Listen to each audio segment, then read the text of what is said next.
Assalamualaikum warahmatullahi wabarakatuh. Bismillah, walhamdulillah, assalatu wassalamu ala rasulillah wa ala alihi wa sahbihi wa mawalah amma ba'd. Para pemirsa yang dirahmati Allah, pertama dan paling utama marilah senantiasa kita panjatkan puja-puji syukur kehadirat Allah Subhanahu wa taala yang telah melimpahkan rahmat dan nikmatnya kepada kita sekalian. Salawat serta salam semoga tercurah kepada junjungan kita Nabi akhir zaman Nabi Muhammad Sallallahu Alaihi Wasallam beserta para keluarganya, sahabatnya dan umatnya. Mudah-mudahan kita semua di yaumil kiamah nanti akan mendapatkan syafaatnya. Amin ya rabbal alamin. Para pemirsa yang dirahmati Allah, kaji kita merupakan seri bukti-bukti kebesaran Allah dalam ciptaannya untuk seri yang ketiga, yaitu di dalam dunia fauna atau ciptaan Allah pada binatang, dan kita membatasi hanya pada jenis serangga, yaitu jenis-jenis serangga yang akan disebutkan di dalam ayat Al-Quran. Nah, kalau yang pertama kita telah membahas salah satu dari serangga yang diciptakan Allah, yaitu tentang lalat, maka yang kedua adalah tentang nyamuk.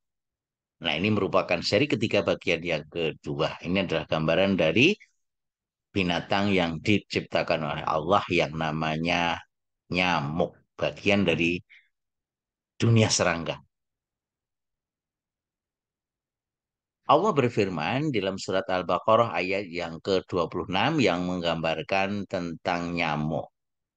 A'udzubillahi minasyaitonirrajim. Inna Allah la yastahyi an yadriba mathalan ma ba'udatan fama fawqaha.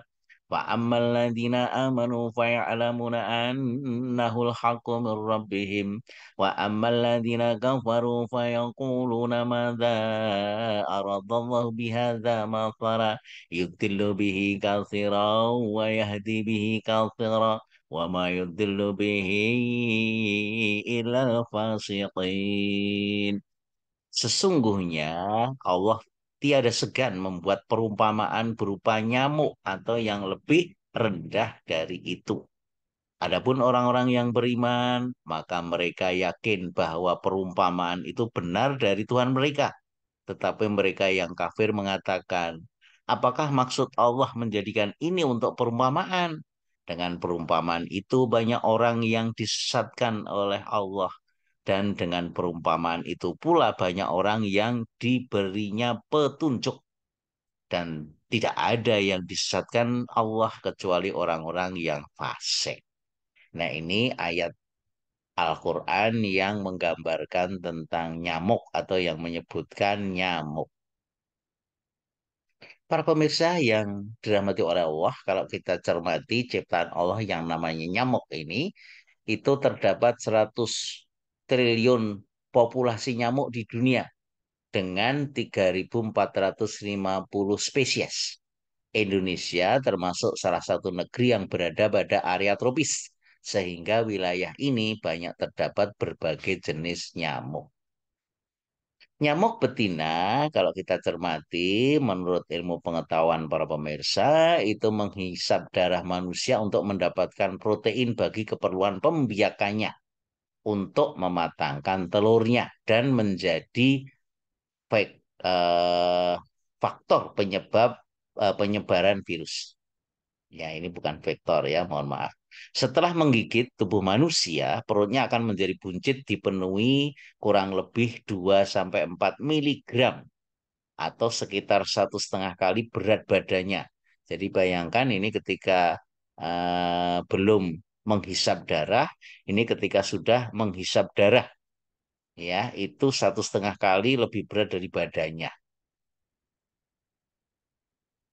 Nah, kemudian nyamuk, para pemirsa, umur nyamuk betina itu berkisar antara 2 minggu sampai 3 bulan atau rata-rata 1,5 bulan, dan tergantung suhu kelembaban udara di sekelilingnya. Seekor nyamuk mampu menghasilkan generasi nyamuk baru hingga 1.000 sampai 3.000 ekor nyamuk sepanjang hidupnya. Sedangkan nyamuk jantan tidak bisa menggigit dan menghisap darah, melainkan hidup dari sari bunga tumbuh-tumbuhan, yaitu nektar.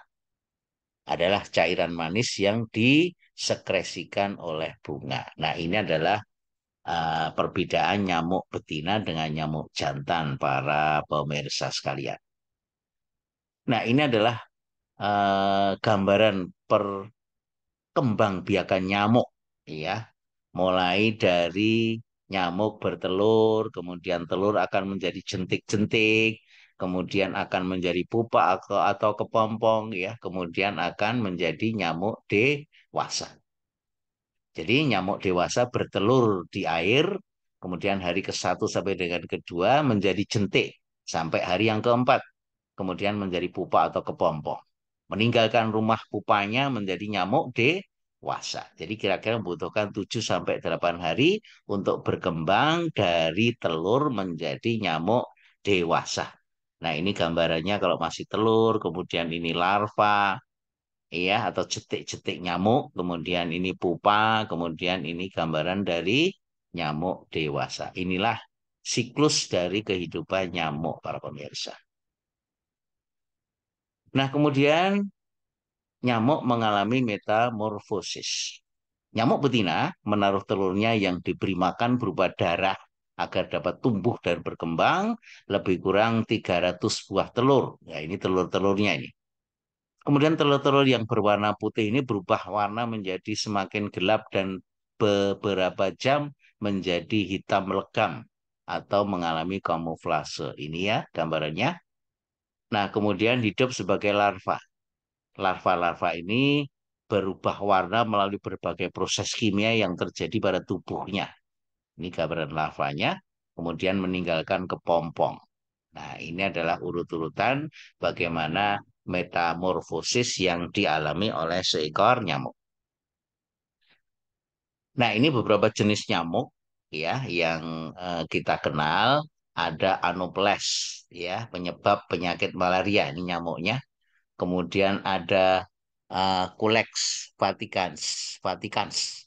Ya, ini perantara penyakit kaki gajah atau filariasis. Penyebabnya cacing, ya. Nah, berada dalam darah penderita. Kemudian ini nyamuk Aedes aegypti, ya, penyebab demam berdarah. Nah, ini nyamuk biasa, ini yang setelah menghisap darah itu berat badannya sampai 1,5 kali lipat, ya, dari sebelum menghisap darah. Ya, bisa dibayangkan uh, betapa besarnya, ya, kapasitas dari darah yang bisa dihisap dari manusia. Nah, demikian gambaran dari nyamuk yang merupakan salah satu serangga yang disebutkan di dalam Al-Quran. Kaji kita tutup, ya, untuk kita lanjutkan dengan bagian yang lain. Kita baca doa kafaratul majelis. Subhanakallahumma wa bihamdika astaghfiru asyhadu alla ilaha illa anta astaghfiruka wa atubu ilaik. Bila taufik wal hidayah. Assalamualaikum warahmatullahi wabarakatuh.